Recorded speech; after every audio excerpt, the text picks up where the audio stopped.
A designer knows he has achieved perfection, not when there is nothing left to add, but when there is nothing left to take away.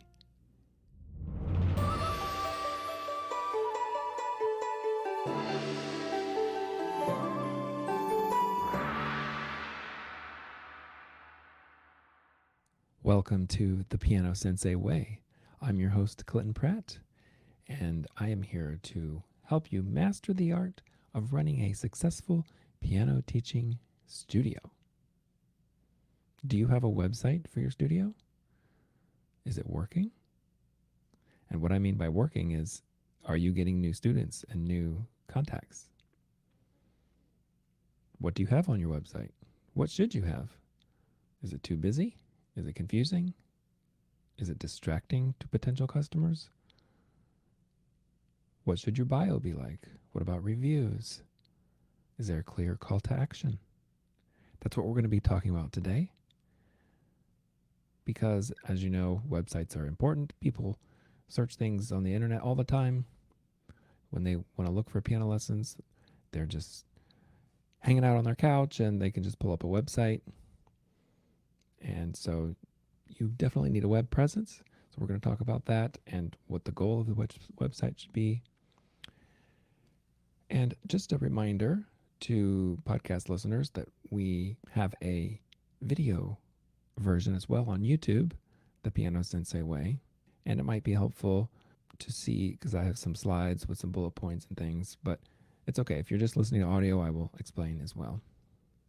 So this will be a relatively short episode about websites, but I'm also going to do sort of a companion video where I review music studio websites and show you some examples, some good and bad, and I've got their permission, so don't worry. But that definitely has to be video. You need to be able to see that. So I'll link that, but I decided not to make that part of just the audio podcast because you really have to see it. So this episode is just going to be talking about how you can make an effective website, and then be sure to check out the video where I review several websites and show examples. All right, so we're talking about creating a website that works, and what we're going to be discussing is the goal of your website, the content, CTA, or call to action, bio, and reviews. So first of all, what is the goal of your website? You might think that it is to impress people with your credentials, maybe educate them about your policies, show your calendar and schedule, communicate your pricing structure, get followers on your social media. These all seem reasonable, but no, actually it's none of those. Now you might be thinking, wait, but I do want my policies and the pricing and the schedule and my Facebook link and my credentials on there. Well, maybe, but that's not the goal. The goal isn't to do any of those things. What is the goal? Think about that for a second before I tell you what your goal should be. What is the goal? Is it to give them information? Well, the ultimate goal is to get students, right? So that's the goal, to get students. But that's a process. So probably no one's going to go to your website and then all of a sudden they're a student. Maybe they enroll right then. But usually the goal is to get people to contact you. Okay, that's going to move them in the direction of becoming a student. They're going to reach out to you, right? So the goal of your website should be to get people to contact you, whatever that is. If you want them to call you and do a phone interview, or if you want them to come in for a sample lesson, or you want them to fill out a form, and then you get back to them, whatever that is. And we'll look at examples here in a bit. But keep that in mind. The goal is to get people to contact you. Now, an important thing to remember is that less is more. I love this quote. A designer knows he has achieved perfection, not when there is nothing left to add, but when there is nothing left to take away. That was said by Antoine de Saint-Exupéry, however you say that, a French designer. So think about that. You know you've got it not when there's nothing else to add, but when there's nothing left to take away. Okay, so think about your website now. Actually, this goes for a lot of things. A biography or a description or an email that you send to clients. Don't try to think once you've added everything that you want, then it's perfect. Think of how much can you take away? And when there's nothing left to take away, it doesn't mean zero, right? It means what's left is absolutely necessary. Okay, so I could take out this part, could take away this, but I have to have that and I have to have that. Okay, that's when you've got it. Another quote. I have made this longer than usual because I have not had time to make it shorter. Pascal, a philosopher. And then this quote has sort of been, I think some people say Mark Twain said it about a letter, like, sorry, I wrote this long letter. It's because I didn't have time to write a short one. Something like that. No matter who said it or how it's said. It's interesting, right? Like writing a letter to someone. Sorry, I made this longer than usual because I didn't have time to make it shorter. Usually we think that's the opposite, right? Oh, a short letter will take less time, and a long letter takes a lot of time because you're writing more. No, actually, you spend more time making it short because you have to really think about how to make it concise. And then probably my favorite, because it's personal, my grandpa, called him Papa, Hubert Lusby, talking about like writing papers for school, and, oh, Papa, I have to write this 10-page paper. He always thought that was odd, that it had to be a certain length. And he said, seems to me, the fellow who can say it in the least words ought to get the best grade. And I was like, yes, you're right. Why do I have to fill up 10 pages for my paper to turn in for school if I can say what's needed in 4? Right? I'm not just going to add fluff to make it 10 pages. So the whole point of all these quotes is less is more. Do you want to connect with other teachers in person? Do you want to learn new teaching strategies and explore outside-the-box approaches? Join us at the Creative Teaching Conference, a radical retreat to recharge and reinvigorate your teaching. This unique conference was started by me and my 2 friends and colleagues, Christopher Oil and Tony Parlapiano, back in the summer of 2022. All 3 of us had so many ideas we wanted to share, but instead of trying to get selected for an MTNA or NCKP conference, we created our own event. We each present a few workshops, but we also have guest presenters as well. Topics include improvisation, composition, student-led learning. You'll experience inspiring workshops on creative teaching strategies and creative performance ideas. Learn about different ways to structure lessons, such as online groups, memberships, and subscription models. We eat meals together and plan social time so you can connect with teachers from all over the country, forming new musical friendships that will last a lifetime. Mark your calendars for July 7 to 9, 2024 in Cincinnati, Ohio. Check out creativeteachingconference.com for more info. Other things to consider for your website: don't confuse prospective clients with a lot of options. Okay, I see this a lot. Like, there are options to call you or email you, fill out a form, sign up for a trial, read the policies. There's a lot of things to do. And not that people are stupid or incapable, but when you give them a lot of choices, sometimes they just don't do any of them. In fact, I'm kind of the same way. Like, if I'm on a website and I want to find out more, if I see an email address and a phone number and a contact form, I usually don't end up doing any of them because here's my process. I'm like, okay, maybe I'll email them. Like, well, maybe they don't.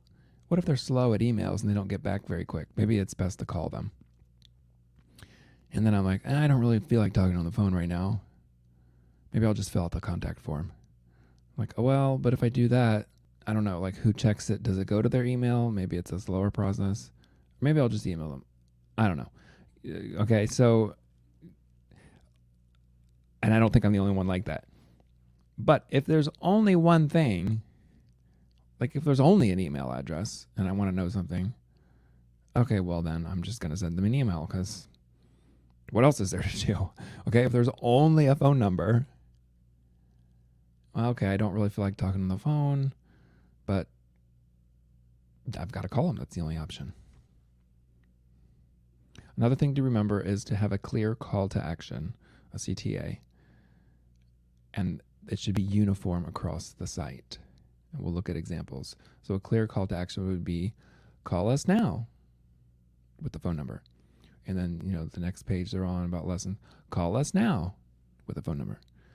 So one thing, one clear call to action, and it's the same across the whole site. Make it look the same, make it say the same thing.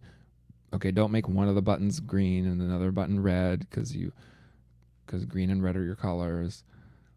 Make them all look the same, make them clear. Okay, 3 to 4 pages max. But it doesn't have to be 4 pages, okay? Don't fill it with fluff. But probably all you need is a home page, an about page, and maybe a lessons page. Maybe a contact page, although you'll see from my website as an example, there's just a contact button. So it pops up. There's not a separate page. So really just 3 pages is all you need. Minimal text. Okay, I mean, some people do like to read, but you don't want a whole lot of text. Just, short phrases, bullet points, headings, that kind of thing. Include photos and videos, and make sure that most of those are happy faces. Okay, happy because we want to see people having a good time, and faces, so because it's personal. I guess, can you have happy things that aren't faces? I don't know. But you can have faces that aren't happy, or you can have no faces. Okay, so not just like, here's my beautiful piano, and here's the lovely lobby, but here's a child that's having fun playing music, and here's the lovely teacher with their nice smiling face. So make sure there are happy people. No lengthy academic bios. Okay, now this is just my opinion, but it's the Piano Sensei way, so it's my way or the highway. Not really, but we joke about that because obviously I think my way is good because it's my way. So I'm allowed to have my opinion and you don't have to agree, but this is the Piano Sensei way. And the Piano Sensei way is no lengthy academic bios. Why? Because most people don't care. I'm sorry. They don't. The average customer or prospective client does not care that you had a master class with so-and-so and you studied at the Conservatory of the World and you blah, blah, blah, blah, blah. Like, we know and we think that's valuable, other piano teachers, because we know certain conservatories or teachers, but that's within our community. The average prospective client, they don't know, or I don't think they really care. Now, what they care about is that they're going to get what they want.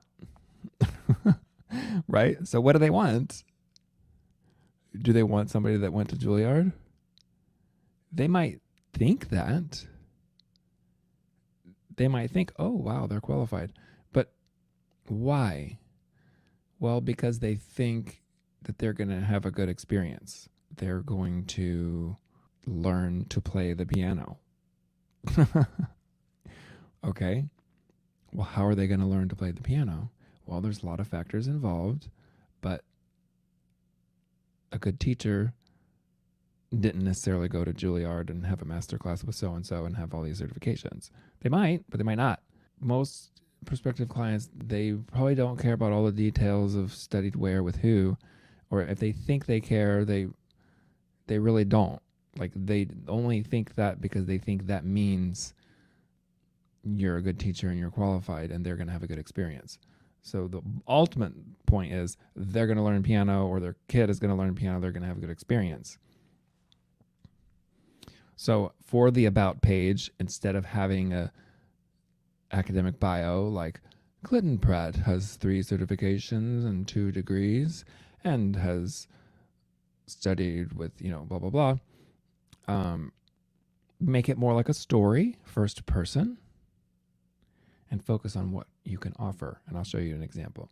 So first person, like, hi, I grew up in Japan and blah, blah, blah. I'll show you mine. So first person is more personable and focusing on what you can offer. So it's still about you, but it's, I do this because I can help you, blah, blah, blah. Okay. They want to know what they will get and how you can serve them. Also, you want to have reviews. People like hearing about other people's real experiences. Oh, okay. This is a place or a teacher who has given other people what I want. So as I said earlier, I'm going to do some website reviews and show you some examples. So be sure to check that out. I'll put the link here and you can check that out on YouTube, The Piano Sensei Way. So I hope this episode was helpful, and be sure to share it if you found it helpful and you have some other teachers or colleagues that you think would enjoy it.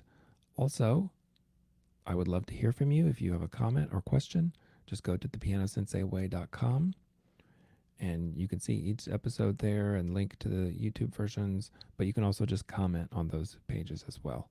I would love to hear from you. Or if you disagree with the Piano Sensei way and about things that should be on the website or not, I'm happy to discuss that. Or maybe you can come on and be a guest and we'll discuss it. So have a great day. I'm Clinton Pratt, your Piano Sensei.